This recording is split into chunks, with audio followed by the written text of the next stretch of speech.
si miramos hoy el momento que estamos viviendo a nivel de la sexualidad, estamos viviendo un momento de confusión. Y esta es una imagen, la que tenemos en pantalla, que representa muy bien nuestro momento. Un niño pequeño que probablemente se va a ver invadido, bombardeado por un montón de corrientes que le van a intentar confundir, más que aclarar, le van a intentar confundir su sexualidad. Y nosotros los creyentes no tenemos una lucha contra esto. Este no es nuestro papel. Nuestro papel no es hacer una guerra contra esto. Nuestro papel es poder explicar lo que dice la Biblia sobre esto. Y es lo que hemos visto en las ponencias que tuvimos la vez pasada en detalles. Hoy lo voy a resumir muy rápido porque vamos a entrar directamente ya a la ideología de género. Dijimos, un ser humano es la unión del hombre y la mujer. En la concepción bíblica, ¿cómo se explica? La palabra ser humano no es unitaria, no es un hombre por un lado y una mujer por un lado, tenemos dos seres humanos. No, en el concepto bíblico sería un poquito más complejo. Y es muy interesante esto, es la fusión de los dos formaría el ser humano creado por Dios, con características diferentes, pero al mismo nivel. Varón y hembra, si hay más géneros sociales, históricos, filosóficos, yo no sé si usted quiere abrir un debate sobre ello. Ahora, a mí me interesa ver los géneros que me plantea la palabra de Dios. Y la palabra de Dios me dice que hay dos. Varón y hembra los creó. Ser respetuosos con todo lo que plantea nuestra sociedad. Pero nuestra sociedad también tiene que ser respetuosa con aquellos que somos creyentes y consideramos que lo que Dios dice es su voluntad y es su palabra. Y en cuanto a géneros, esto es lo que nos encontramos en la Biblia. Monogamia entre un hombre y una mujer. Génesis 1 al 3, si lo leemos en detalles, nos va a hablar de la monogamia. Evidentemente esto no está de moda, esto no es, entre comillas, lo mejor aparentemente en nuestra sociedad. Pero recordemos dónde estamos y por qué estamos aquí. Estamos intentando descifrar qué es lo que dice la Biblia, no lo que yo pienso, lo que tú piensas y lo que piensa cada uno. La heterosexualidad, también ya considerada incluso en elementos obsoletos hoy, pero la heterosexualidad es el planteamiento bíblico. La intimidad, hablábamos de la intimidad.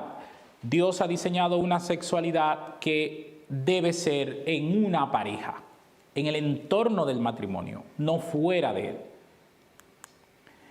Hablábamos de, por ejemplo, los elementos contradictorios que surgieron de la procreación. La procreación se convirtió en un elemento negativo para la pareja, porque se llegó a considerar la corona del matrimonio.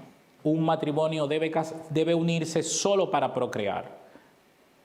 Y vimos de dónde viene esto, que venía precisamente del antiguo cercano oriente, donde había una creencia que ya establecía esto, que es la epopeya de Atrahasis, donde allí se enseñaba esto. De aquí, de los babilonios o mesopotámicos, pasa a los griegos, de los griegos a los romanos, de los romanos a la Iglesia Católica y de la Iglesia Católica a todos nosotros, a tal punto que todavía estamos discutiendo si la procreación debe ser lo más importante en una pareja. Esto no se preocupen que lo vamos a desarrollar a partir de la próxima vez. Haremos un apartado prometido solo sobre la sexualidad, para no tener que resumir la sexualidad. Esto es lo que vamos a hacer en el apartado que vamos a desarrollar sobre la sexualidad. Vamos a ver la contaminación griega, yo lo llamo así, ustedes me perdonan, pero como teólogo yo considero que si la sexualidad es bíblica, porque la inventa Dios, y la mayor parte de lo que nosotros conocemos es griego, entonces aquí tenemos una contaminación. Y la contaminación en el gráfico, el tamaño que tiene cada apartado es el nivel de influencia que tienen nosotros. Y miren la filosofía griega el tamaño que tiene. Luego viene Roma, luego viene el cristianismo, padres de la iglesia, y luego vienen el protestantismo y nosotros como las sociedades occidentales. Pues los que estamos encima, las sociedades occidentales, hemos bebido de todo lo que está abajo y hemos tenido un grave problema porque hemos llegado al nivel de confusión a nivel sexual. Y estamos pagando precisamente las consecuencias. Entonces, en el apartado que vamos a hacer solo de sexualidad, desarrollaremos en detalle qué significa esto, cómo nuestra sexualidad se ha creado y por qué tenemos el problema que tenemos hoy. La Biblia debe ser el fundamento, lamentablemente no lo ha sido hasta hoy. Y entonces vamos a intentar recuperarlo. ¿Qué es la ideología de género? Cuando alguien pregunta qué es ideología de género, tenga cuidado porque el tema es amplio, es un tema complejo y no es un tema, es la mezcla de muchas cosas. Así que cuando intentamos definir un lado, resulta que nos están rodeando por el otro. Si ustedes se fijan, en estas charlas hemos intentado, antes de llegar aquí, hemos tenido que navegar muchísimo, porque hemos tenido que ver todo el antecedente, cómo hemos llegado aquí. La ideología de género utiliza un concepto nodal que es desconstruir el concepto de sexualidad. La idea es, la sexualidad que el ser humano tiene y conoce, hay que desconstruirla. Y cuando usted desconstruye lo que la gente tiene, le tiene que construir otra cosa. Y tal vez esa es la parte que más nos tendría que preocupar. ¿Qué nacería, qué se construiría a partir de ahí? La ideología de género es una ideología política de corte neomarxista y sesgo totalitario, que defiende que las diferencias entre el hombre y la mujer, a pesar de la obviedad anatómica y biológica, no se corresponde a una naturaleza fija, sino que son construcciones culturales y convencionales que responden a roles y estereotipos que a lo largo de la historia la sociedad ha ido creando. Vamos a explicarlo. ¿Qué quiere decir que sea una ideología política? Que no es un grupo de expertos que se va a reunir, analizar esto y lo van a implantar. Es a nivel de políticas, intereses y parlamentos. Y no tengo que explicar lo que eso significa. Eso significa que quien tiene mayoría impone su idea. Por fines e intereses varios. Corte neomarxista, lo que quiere decir que no está relacionado más al lado izquierdo político, pero quitando todo lo que tenga que ver con Dios o religión. Sesgo totalitario, se buscaría una manera para implantarlo, que es, teniendo las mayorías posibles, hacer un proyecto de ley o varios proyectos de leyes que entren a las escuelas, que entren a la sociedad, pero cuando tú vengas a despertar ya estarás rodeado, porque es totalitario y no hay nada que hacer.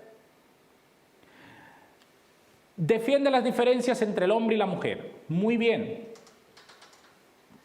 Intentando decir que las diferencias entre hombre y mujer no están bien igualadas por el machismo, entre otras cosas, se va de repente a un tema que se sale de la igualdad, que es la obviedad anatómica y biológica. Quiere decir que si yo he nacido hombre, eso no quiere decir nada. Si tú has nacido mujer, eso no significa nada. Tú puedes ser lo que tú quieras ser. Y probablemente este es uno de los puntos donde lógicamente nosotros los creyentes diferimos más. Nosotros consideramos que lo que ha nacido una persona es porque Dios de alguna manera ha tenido que ver con esto. Y entonces yo como hombre tengo que asumir lo que por voluntad de Dios yo soy. Y una mujer lo que por voluntad de Dios ella es. Ahora, socialmente evidentemente esto no es así. Y nosotros, me van a escuchar muchas veces repetirlo, no tenemos una lucha contra la sociedad con esto. De hecho, no lo hagamos. Nosotros somos creyentes, nosotros tenemos que hablar desde el amor. Ahora, nosotros tenemos que poner la Biblia en la mesa, que es lo que está faltando.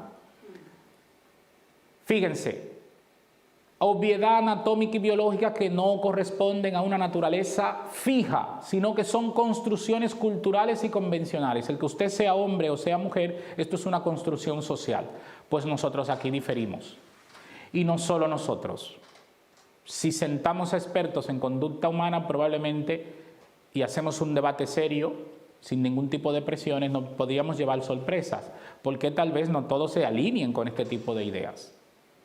Ahora, esto es un debate político, no es un debate en realidad que va por expertos en la conducta humana o la biología o la anatomía. Es, de hecho, una ideología política. La familia y el matrimonio, mayoritariamente eclesiástico, se asoció al concepto de burguesía acomodada y religiosa, mantenedora de una hegemonía patriarcal y opresora, a la que había que denunciar y superar. De esta forma, todos los movimientos contraculturales mencionados, unidos a la lucha del proletariado, iban asociados a ideologías marxistas, liberales y anarquistas, que veían en la familia mal llamada tradicional el reducto de una sociedad hipócrita, victoriana y rancia, que había que combatir y superar. Aquí hay muchas cosas que hay que explicar, y no podemos saltar por alto. Por ejemplo, la familia. Comenzamos mal porque decimos tradicional. Mucho cuidado, creyentes, con esta palabra. Que tradicional es anticuado, viejo, y la familia no es tradicional. A mí, de hecho, me gusta una palabra que molesta, pero a mí me gusta mucho más, porque se corresponde más con la realidad. A la familia habría que llamarle la familia original, porque es lo que plantea Dios en su palabra, y yo como creyente es con lo que me identificaría. Pero no tradicional, porque de entrada hay una trampa cuando llamo tradicional. Le estoy llamando, tú eres tradicional. ¿Qué es un tradicional? En términos sociales, es una persona que ya va tirando a características peyorativas. Entonces, mucho cuidado con esto, porque a veces lo usamos nosotros. Es que hay que defender la familia tradicional, las tradiciones. Nuestra defensa no es de tradiciones. Nuestra defensa es defender lo que dice Dios. Y Dios dijo un solo modelo de familia. Dios no nos plantea todos los modelos que la sociedad abre. Ahora, si yo considero que el matrimonio es tradicional, pero que está asociado a la burguesía acomodada y católica, a la que hay que vencer porque apoyaba oprimir al trabajador y tal, nuestra sociedad ya no está viviendo eso. ¿Por qué mezclar los temas? Y ahí, fíjense, las ideas marxistas tenían que luchar contra las ideas religiosas opresoras, que las hubo, tenemos que reconocerlo. Ahora, las ideas religiosas opresoras que han estado en Europa y otros países, ¿eran bíblicas? No eran bíblicas. Entonces era mala gente que utilizó las ideas religiosas para hacer daño. Pero eso no es lo que dice Dios y lo que dice la Biblia. Ahora, a fines de ver lo que dice la Biblia, entonces el tema tiene otro estilo. El mal llamado matrimonio tradicional, para nada. Deberíamos llamarlo el matrimonio original. Y a partir de ahí, reconsiderar todos los matrimonios que nos podemos llegar a inventar como sociedad. El reducto en la mal llamada familia tradicional de una sociedad hipócrita. ¿Hipócrita por qué? Hay que reconocer que sí, que es verdad, que nuestra sociedad era muy hipócrita, sobre todo la victoriana, porque defendía que un hombre debía casarse con una mujer, formar familia, ser un hombre de bien, una mujer de bien, pero luego ese hombre se iba en busca de prostitutas, pero eso no se consideraba infidelidad. Pero como él era un señor casado, él mantenía impoluto su nombre mientras abusaba de unas mujeres que eran consideradas bajas y sucias. Entonces, eso es hipocresía, porque luego el domingo estaba en la iglesia alabando al Señor como el santo más santo. Entonces, sí, esos elementos de la religión, de hago lo que me da la gana, pero luego doy una imagen de santidad y tal, no se corresponden tampoco con lo que dice la Biblia. Y nosotros tenemos que ser objetivos de poder asumir estas críticas, que no tienen que ver con nosotros, pero las tenemos que explicar. Porque hay quien ha utilizado la religión para fines políticos, para fines de manipulación, y eso no es Dios ni es la Biblia. Y lo tenemos que dejar claro. Ahora, lo que no puede ser es que se haga una crítica a la familia porque algunos han utilizado mal la familia. No es objetivo. Y decir que la familia es rancia, por ejemplo, que es tradicional, es decir mucho. Objetivos de la ideología de género. ¿Qué persigue? Liberar al ser humano de las limitaciones de su biología. Si tú eres un hombre, tú estás limitado. Si eres una mujer, estás limitada. Ábrete a nuevas posibilidades. Pero ¿cuáles son las nuevas posibilidades?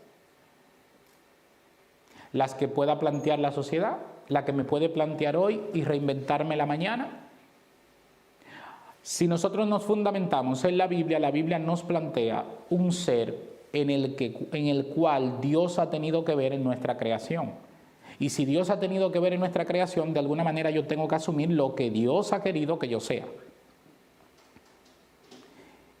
Y ahí diferimos con los que proponen esta ideología, que es respetable lo que ellos plantean, pero debe ser respetable también lo que nosotros planteamos. Conseguir la desaparición de la familia natural y su sistema opresor. ¿La familia tiene un sistema opresor? Hay familias que son malas, hay familias que son horribles. Lo tenemos que reconocer. O no tenemos abusos en las familias y problemas en las familias. Pero donde usted junta seres humanos, ¿qué usted tiene? Usted tiene problemas. Y una de las razones por lo que el Señor ha dejado su palabra es para que nosotros podamos ver en la palabra de Dios el guión de lo que Dios quiere para nosotros. Y Dios no quiere una familia opresora, Dios no quiere una familia que haga daño. Dios quiere que formemos buenas familias y fundamentemos a nuestros hijos. Ahora bien, decir que todas las familias son opresoras es mucho decir. Es triste que las películas, las series, incluso las noticias, se empeñan mucho en decir las noticias negativas de la familia. Por ejemplo, les voy a hacer un ejemplo que le va a servir también de laboratorio. Con todos los que ustedes escuchan en España, ¿cuál sería el porcentaje de divorcios que tenemos en España en este momento? ¿Cuánta gente se está divorciando si tuviésemos que elegir un porcentaje del 1 al 100?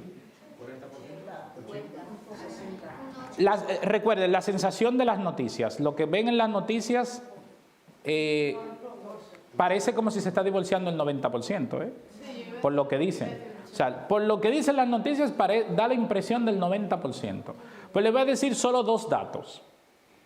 En España tenemos una tasa de divorcios estandarizada que está por el 38%.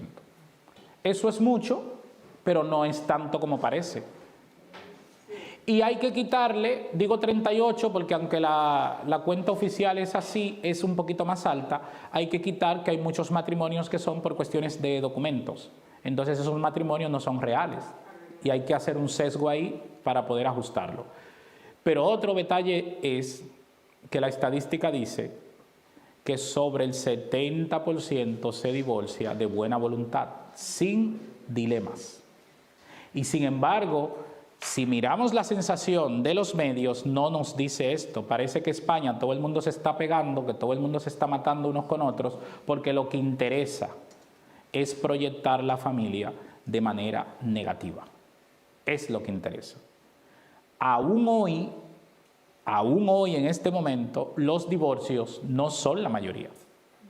Pero sin embargo, a nivel de sensación, que tristemente muchas veces es lo que más importa, no lo que ocurre, sino la sensación que tenemos de lo que ocurre. Porque con la sensación se puede hacer mucho más. Abolir la cultura judio-cristiana, ahí estamos usted y yo, su ética y sus valores obsoletos. Y aquí nos han dado un golpe duro, porque de entrada tus valores son obsoletos. ¿Qué es lo obsoleto? Lo que es antiguo. Qué pena que tú tengas esos valores, porque claro, son valores del siglo pasado. Entonces hoy hay otros valores. La sociedad y la cultura judio-cristiana han cometido errores, bastantes, sí, sin ambigüedad lo tenemos que reconocer, porque eran seres humanos. Ahora, de los errores de la cultura judio-cristiana tenemos que decir que todo ha sido malo, no, porque nosotros no tenemos que proseguir los valores judio-cristianos. Nuestro papel es proseguir los valores de la Biblia. Nuestro papel no es seguir una religión, es seguir los dictados de la Biblia. Y si yo creo que lo que dice la Biblia es la palabra de Dios, entonces yo estoy siguiendo lo que dice Dios. Y aquí es donde el creyente tiene que reflexionar. Imponer la sociedad igualitaria en un nuevo orden mundial. Esto comienza por decir que la mujer y el hombre no están iguales a nivel de derechos, los reconocemos. De hecho, negar esto sería no solo mentir, sería incluso ofender. Hay países donde las mujeres no tienen ningún tipo de derechos todavía hoy. Y es una vergüenza. Ahora, tenemos que reconocer que a nivel religioso muchas veces se ha oprimido a la mujer. Pero ahora viene la pregunta, ¿la Biblia oprime a la mujer? No, la Biblia no oprime a las mujeres. Hay sociedades que oprimieron a las mujeres utilizando la Biblia, que es diferente. Pero la Biblia no oprime a la mujer. Y ahí nosotros tenemos que levantar nuestra cabeza y poner nuestra verdad en alto. Posición ante los parámetros sociales. ¿Cuál es mi actitud? ¿Cómo debe ser mi respuesta ante los matrimonios de parejas del mismo sexo, adopciones de parejas del mismo sexo, el cambio de sexo quirúrgico? La sexualidad es de lo que siento, no de lo que la biología indica. Respeto ante el criterio de los demás. No puede ser de otra forma. Eso de decirle degenerado a la gente que piensa diferente a nosotros, de decirle pervertidos, de decirle antinatural y cosas de estas, no es objetivo desde un punto de vista creyente. Nosotros tenemos que tener una mirada de amor, una mirada de comprensión, y faltaría más decir que el que representa a Dios en la tierra tenga que ser respetuoso. Eso debería venir de cajón. Ahora bien, en este tema tenemos un problema porque muchas veces entendemos solo dos polos, no más. Y es, si de alguna manera me muestro comprensivo, entonces estoy apoyando. Y yo no puedo apoyar esto, porque yo creo algo diferente. Los políticos nos dan lecciones en esto. A veces lo hacen mejor que los religiosos. Porque desde posturas diferentes son capaces de no hablar de lo que le diferencia y le distancia, y sí hablar en lo que están en común. Y nosotros no podemos perder esa perspectiva. Tenemos que respetar todas las opciones. De hecho, muchas de esas cosas que están en pantalla hoy son legales. Entonces, si son legales, ¿qué tenemos que objetar? Ahora, que un proyecto de ley, una ley, un ordenamiento social está a favor o en contra de lo que dice la Biblia, ahí sí yo puedo hablar. Y si tiramos de historia, no siempre lo que la sociedad ha planteado ha estado de acuerdo con lo que la Biblia dice. Y ahí es donde los seres humanos tenemos que ser consecuentes. Hay creyentes, hay no creyentes y toda la variedad social que puede existir. Ahora, ¿qué es lo que está faltando en este debate? La posición del creyente, una posición firme. ¿Qué realmente crees? Tenemos problemas. Muchos teólogos, de hecho de renombre en Estados Unidos, se están posicionando con todas estas cosas y dicen que la Biblia en un momento dado pudo haberlo prohibido o pudo haber dicho que no estaba bien, pero eran unos contextos diferentes. ¿Por qué eso es un problema? Porque hoy el creyente está viviendo de opiniones. De hecho, YouTube y plataformas de vídeos se consulta mucho más que la Biblia. Entonces la gente está buscando qué dice X, qué dice Y, y si yo creo mucho en X predicador o en X pastor y lo que él diga es lo que yo voy a creer, entonces solo falta que ese predicador diga que esto está bien o que esto está mal y entonces todos vamos a creer por él. Entonces tenemos que tener mucho cuidado con esto, mucho cuidado. La ideología de género perjudica a los niños. Esto es un informe del Colegio Americano de Pediatría. Yo he colocado, ahí lo tienen en pantalla, de donde yo lo he descargado. Es muy curioso porque como yo descargué esto en el año 2016, siempre tuve la corazonada que evidentemente lo iban a retirar. Cambió la dinámica política en Estados Unidos y evidentemente lo retiraron. Pero retirar cosas de internet hoy es muy complicado porque saben que se guarda. Y entonces muchas webs que ya lo habían replicado decidieron no retirar. Así que si quieren verlo completo, todavía se puede descargar del internet.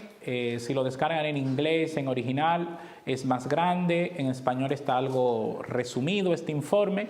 Y yo solo voy a comentar los apartados principales. Pero quien quiera leerlo completo, porque es un informe mucho más extenso, tendría que buscarlo.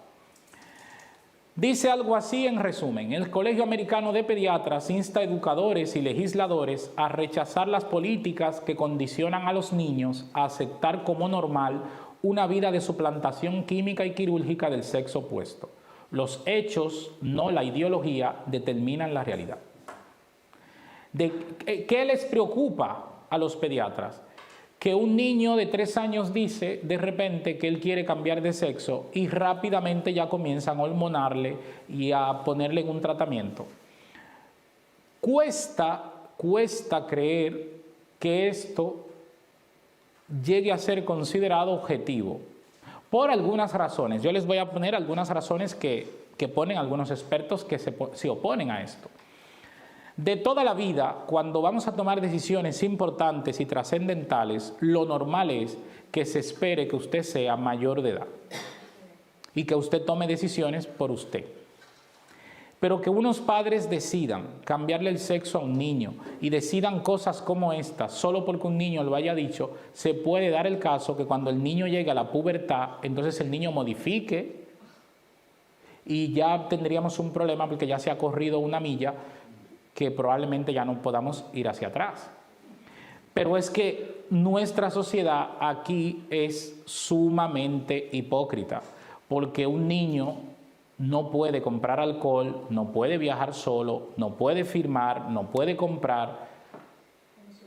Entonces, ¿por qué puede cambiar de sexo? O sea, es muy extraño todo esto. Siendo coherentes, vamos a permitirle al niño que haga todo lo que él quiera. Y entonces ahí nos pondríamos la mano en la cabeza de por qué un tema sí, por qué otro no. Y estos serían los postulados. La sexualidad humana es un rasgo biológico binario, dicen los pediatras, objetivo. Siempre que un ser humano sea analizado a nivel genético, ¿qué va a ocurrir? Nos van a dividir en 2 géneros que vienen desde la genética. Solo va a aparecer la XY y la XX, no va a aparecer otra cosa. Que físicamente te transformes en lo que tú consideres, en lo que tú sientes que eres, siempre va a salir esto, solo 2. Y es muy curioso que esto combina con lo que dice la Biblia. Y no estamos hablando precisamente de la Biblia aquí. Estos son los marcadores genéticos, esto no es un trastorno. Nadie nace con un género, todo el mundo nace con un sexo biológico. El género, conciencia y sentido de uno mismo como hombre o mujer es un concepto sociológico y psicológico, no una realidad biológica. Y esto es lo que está intentando hacer la ideología de género. Los géneros se crean. Es verdad que al final tú puedes llegar a ser lo que tú sientes. De hecho, muchas veces lo que tú sientes determina más de lo que tú eres. Pero es que tiene que haber una coherencia entre lo que yo siento y lo que yo quiero ser. Y lo que yo soy. A algunas personas no les gusta el siguiente símil, pero piensa en lo siguiente. Imagínense que yo cuando comience a hablar, hoy hubiese dicho: yo soy Amancio Ortega, dueño de Sara.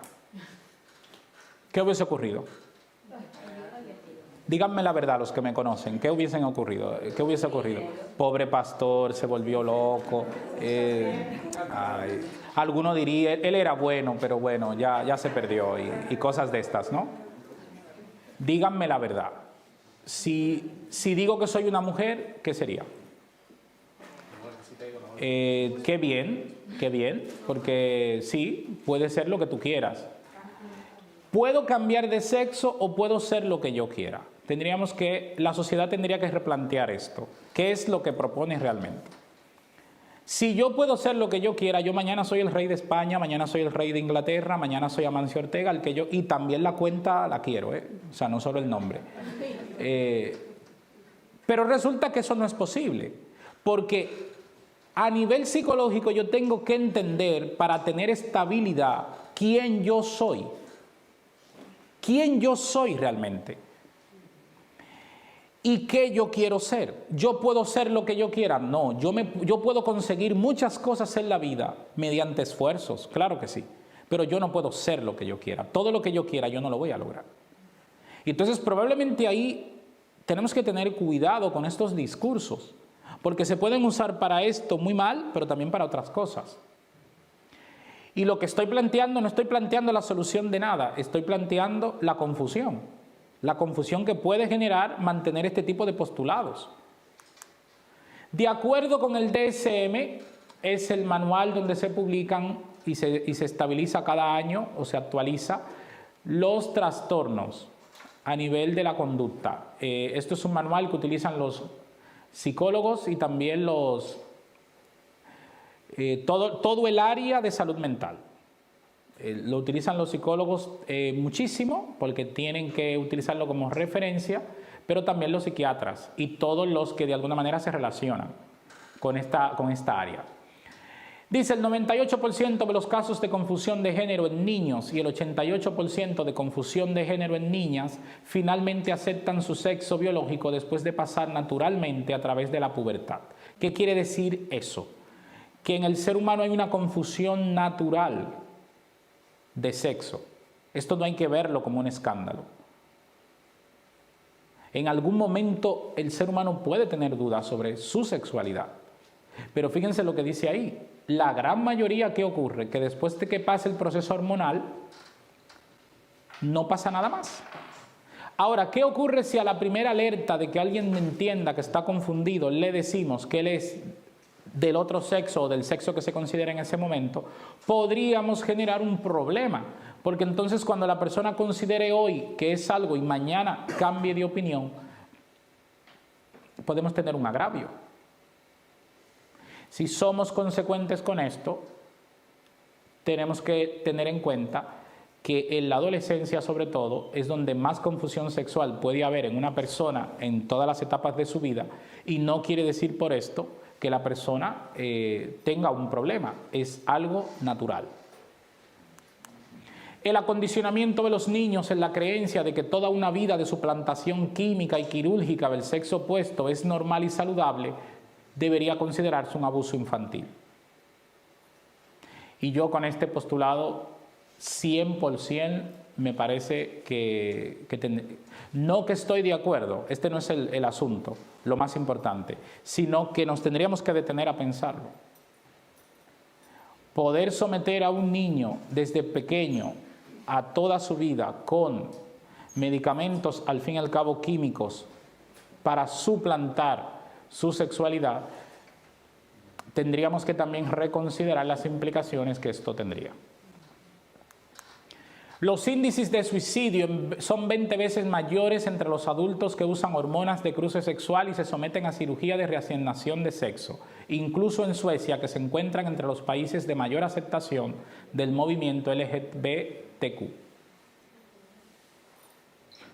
Esto se ha tomado en cuenta, esto se ha estandarizado, probablemente da igual. Probablemente da igual, no interesa. Quiero que pongan mucha atención a lo que vamos a ver ahora. ¿Qué tenemos en la imagen? Un adulto con un juguete, ¿no? Bueno, todos los que tenemos hijos nos hemos disfrutado mucho esto. Yo mismo le compré juguetes a mi hijo que yo creo que hoy mi hijo pasa de ellos, pero yo los guardo con cariño. Porque fueron juguetes que, aparte de que me costaron un dinero, yo me encariñé con ellos. Y los tengo guardados yo. Ahora, yo asumo mi vida de adulto. Yo no soy un niño. Este es probablemente de los temas más sensibles de los que vamos a tratar. Una persona dijo esto: yo soy un niño de 11 años encerrado en el cuerpo de un adulto de 40. Muchos de ustedes seguro que esto les suena sinvergüenza, les suena degenerado. Quien dijo esto lo hizo fríamente, con mucha inteligencia. Y cuando fue duramente criticado, dijo: si tú eres un hombre encerrado en el cuerpo de una mujer o una mujer encerrado en el cuerpo de un hombre, ¿cuál es la diferencia de que yo sea un niño encerrado en el cuerpo de un adulto? Y entonces obliga a que probablemente el argumento se tenga que replantear. Esto de que tú eres otro encerrado en el cuerpo de otro, o en el cuerpo que no era, y que eso no converge, probablemente haya que afinar el argumento, porque hay cosas ahí que no encajan. Lo que quiere decir que si este señor de 40 años habla con tu hijo de 10, no es un señor de 40 el que está hablando con tu hijo de 10, es un niño de 11 años, solo que tiene un cuerpo de 40. Y aquí vamos a ver algunas cosas que tienen que hacernos despertar. En Estados Unidos se ha puesto un sistema de alertas de pederastas. Muy interesante. Le piden a las madres, cuando van a buscar los niños al cole, saben que normalmente las madres llegan a un punto que tú te conoces con los demás padres, los padres y las madres. Entonces le dicen, simplemente observen, sobre todo en los colegios más grandes, donde cuesta más esto. ¿Quién viene siempre a buscar niños pero no se lleva ninguno? Porque un pederasta normalmente va a querer acudir a un lugar donde hay niños. Y en el lío que se monta en la salida de un colegio, que normalmente en los colegios grandes es un poquito desorden, un lío, jaleo, la rapidez que llevamos, los niños saliendo. Bueno, pues hay que observar esto. ¿Quién va allí siempre y no se lleva ningún niño? Porque si usted va allí y no se lleva ningún niño, algo pasa. Y por ejemplo, esto es una medida interesante. Se probó en algunos colegios. Mucha gente decía qué tontería, pero vaya cosa. Pues se sorprendieron con los resultados. Porque identificaron mucha gente. O sea, que estaba allí parado buscando a un niño, pero no se llevaba ningún niño. Gracias a Dios. ¿Existe la infantilización de la sociedad? Sí. Cada vez más la sociedad se sube en las edades de desarrollo. Un adolescente en mi época no pasaba de 18 años. Hoy, según las nuevas políticas, 22. Pues si no eres adolescente hasta los 22, pues no eres adulto antes de eso. Y entonces todo se va ralentizando. Y eso tiene sus peligros. Ahora bien, lo que no puede ser es que alguien quiera usar que es infantilizado para estar constantemente con los niños. Hay que tener mucho cuidado con esto, porque no son cosas, no es lo mismo, son temas diferentes. Alguien que está infantilizado, por ejemplo, algunos casos que se pueden dar, alguien que biológicamente tiene 20 años, pero que si le hacen una prueba a nivel cerebral en realidad tiene 15 o 14, por ejemplo, su conducta va a ser en virtud de esto. Lo que no puede ser que se utilice eso para que esa persona tenga que estar con la edad que él cerebralmente es, porque ahí podemos generar una confusión. Y entonces lo veremos mejor ahora. Trampas encubiertas. ¿Un adulto infantilizado pondría su objetivo en la sexualidad? No. Esto sería de hecho una alarma. Un adulto infantilizado, si conocen casos, van a ver que es ver un niño grande, pero un niño inocente. Ahora, uno que se haga pasar por infantilizado, normalmente la pista va a ser que va a poner mucho énfasis en la sexualidad y va a querer hablarle a los niños de sexualidad, sobre todo a niños que no están en eso. ¿Has notado los debates sobre la edad de consentimiento sexual? Esto es lo que debería preocuparte más de todo lo que hemos hablado. Esta es la peor de las trampas. Porque si la edad de consentimiento sexual sigue bajando como es previsible, entonces sí que vamos a tener un serio problema. Hay un país, ustedes si se ponen a buscar por internet pueden encontrarlo, yo voy a omitir por razones obvias el nombre, pero hay un país que está debatiendo que la edad de consentimiento sexual sea 9 años. 9 años. Quiere decir que directamente no habría pederastas, prácticamente. Un niño de 9 años puede decidir con quién acostarse. Y eso sería legal. Los padres no tendrían nada que decir. Pero si se fijan, en la mayor parte de los países desarrollados es 14 años. Y 14 años también es poco. 14 años también es poco. Hay una noticia que a mí me escandalizó mucho porque era una violación de 3 adultos con una niña de 14 años y esas cosas son sensibles, dolorosas. Yo me imaginé esa familia pasando por esa situación. Pero yo estaba escuchando la noticia, no la estaba viendo. Y normalmente cuando escucho, creo que me quedo con más detalles. Y hay un detalle que dijeron en las noticias que no me encajó. Y entonces me obligó a ir a buscar la noticia en varios medios y leerla. Y claro, me encontré con un detalle que me preocupó aún más. La denuncia decía que el problema era que los chicos habían grabado la actividad. No había una real violación. Había sido consentido, pero que la chica tenía una relación de esto del poliamor y estas cosas nuevas que hay ahora, entonces tenía una relación con 3 chicos, pero que en realidad el problema fue que uno de ellos grabó e hizo una difusión del vídeo. Esta era la denuncia no era nada más. Y entonces ahí yo no entendía el caso. Y lo menciono porque el caso puede servirnos de patrón a muchas de las cosas que vamos a comenzar a ver a partir de ahora. O sea, lo que te parece que es la queja resulta que es la normalidad.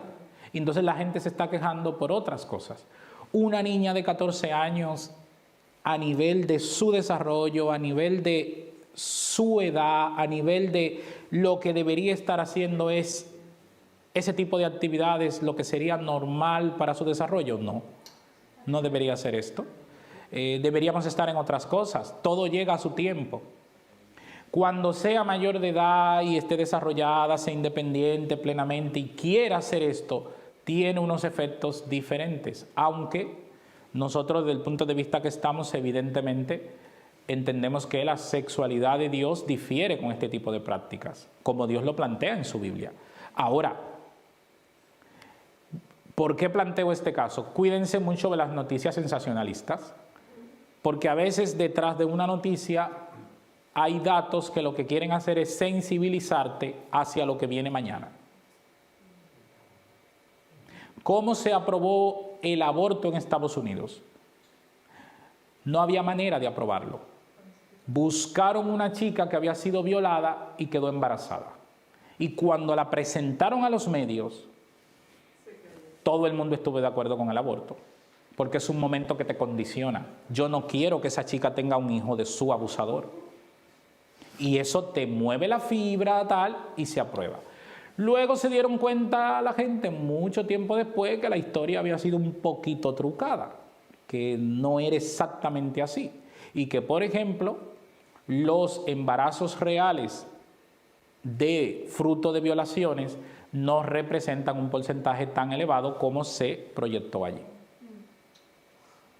El aborto, que es un tema muy complejo, un tema que polemiza mucho e incentiva mucho la polémica en nuestro mundo y nos enfrenta, tiene un punto muy interesante, y es que cuando hablamos de aborto estamos hablando del techo, porque cuando decides abortar ya hay un embarazo.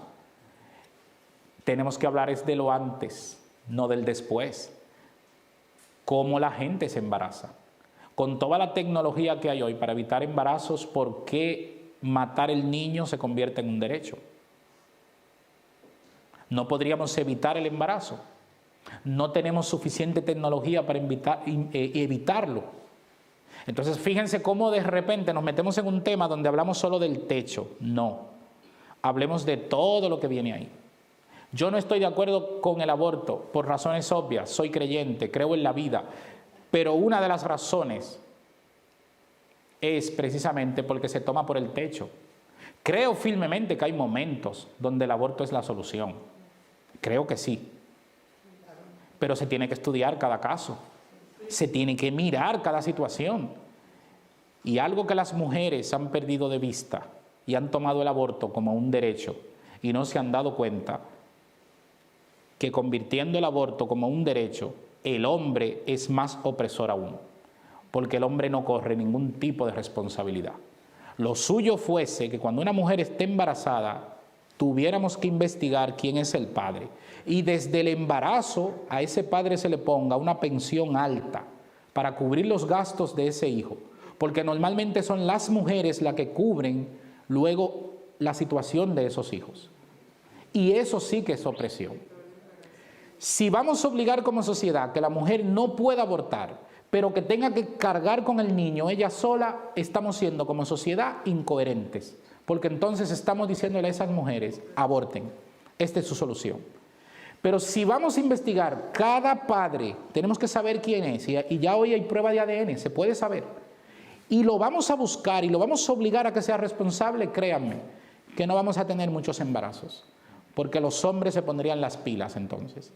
Pero sin un aborto libre es un hombre libre, no una mujer libre. Y las mujeres, sinceramente creo que han sido estafadas otra vez. Porque, claro, pero la mujer lleva toda la carga, o sea, la mujer sigue llevando toda la carga, el hombre aquí no tiene nada que ver. De hecho, muchas veces un hombre tomará una pareja que embarace y él mismo la va a llevar a una clínica a abortar, porque ahí él resolvió su problema. Pero si como sociedad le vamos a decir a esa mujer, no puedes abortar, pero tú tienes que tener el problema de criar a tu hijo, le estamos diciendo que aborte. O sea, nosotros en nuestro mensaje no podemos ser incoherentes, tenemos que tener cuidado y tenemos que ser consecuentes con todas las realidades. Ahora, llegar a ese punto donde hay que abortar, créanme, que hay muchas fórmulas que podríamos evitarlo, para tener que vernos en esa pared y entonces no tener que tomar esa decisión tan dura, esa decisión tan difícil, tan cuesta arriba y tan trascendental. Los manuales de desarrollo definen la sexualidad a partir de la preadolescencia. ¿Por qué en vez de fortalecer la educación sexual en esa edad se está poniendo el énfasis en los niños? Esto es una pregunta de reflexión. ¿Por qué tanto énfasis en los niños?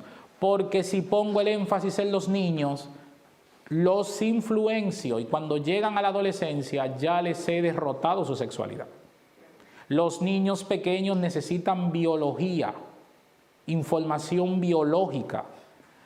La preadolescencia, información de sexualidad, no es lo mismo.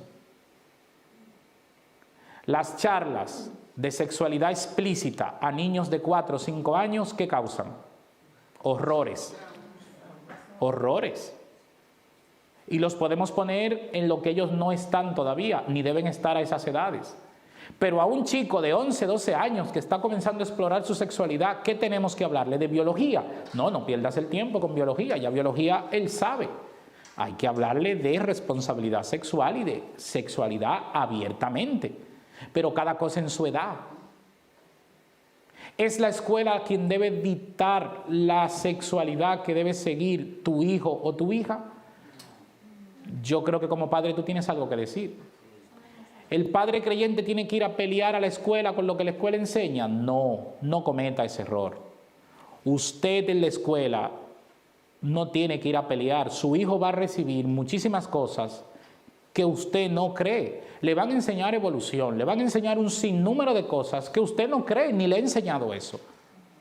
Haga contrapeso. Enseña a su hijo en los valores que usted entiende que él debe conocer de la palabra de Dios y que su hijo sea una luz en la escuela.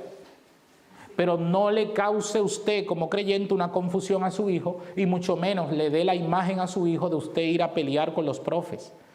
Eso es una batalla perdida. Nosotros no tenemos que ver con lo que la sociedad dicte. De hecho, no le eche la culpa al profesor, que el profesor está siguiendo un libro que no lo diseñó él.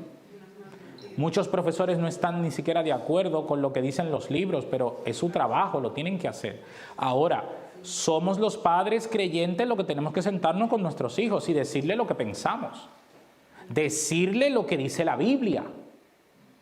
Porque no es cuestión de pensamientos propios, es lo que dice la Biblia, lo que dice la palabra de Dios. Y tal vez donde más estamos fallando es en esto.